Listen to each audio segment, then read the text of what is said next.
आपके लिए एक नई डरावनी कहानी लेकर आए हैं। कहानी देखने से पहले हॉरर स्टोरी हिंदी और उर्दू को सब्सक्राइब जरूर करें।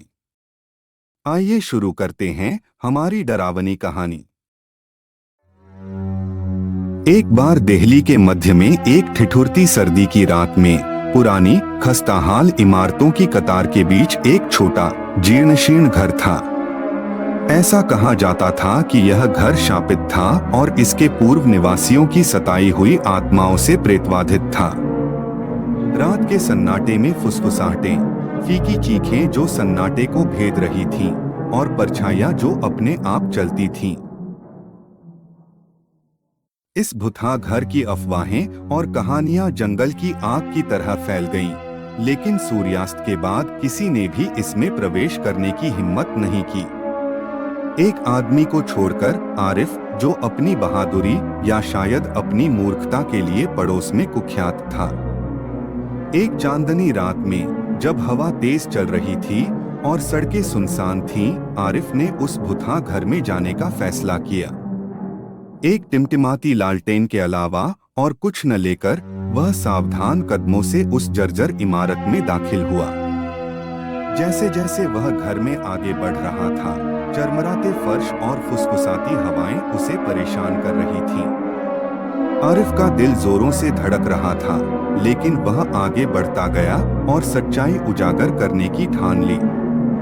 वह उस टूटी फूटी सीढ़ी पर चढ़ गया जो अटारी की ओर जाती थी, जो प्रेतबाधित का केंद्र थी।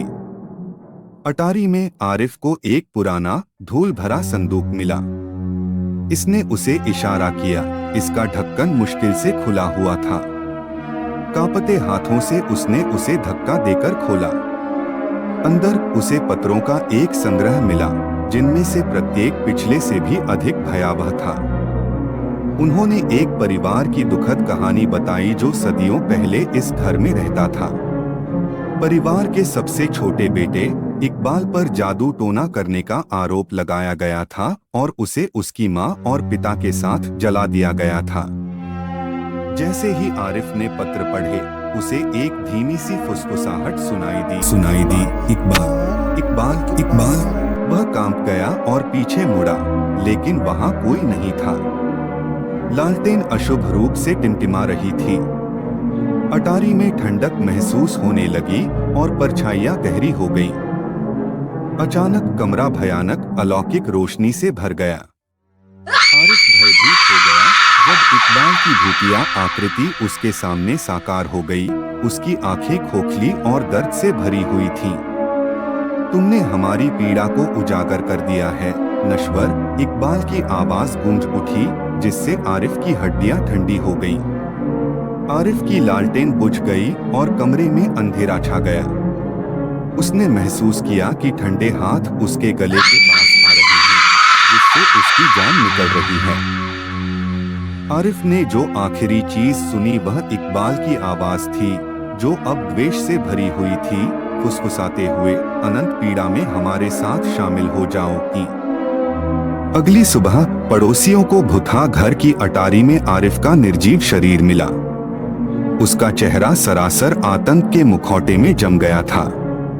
उस दिन के बाद से किसी ने भी शापित इमारत में प्रवेश करने की हिम्मत नहीं की और यह अंधेरे में डूबा रहा, जो भीतर छिपी भयावहता की एक गंभीर याद दिलाता है। और इस प्रकार दिल्ली में प्रेतबाधित घर की कथा कायम रही, एक ऐसे व्यक्ति की रोंगटे खड़े कर देने वाली कहानी, जिसने ऐसी जगह जाने का साहस किया जहां कोई नहीं जाना चाहता था, लेकिन प्रतिशोधी आत्माओं के हाथों उसका भयावह अंत हुआ।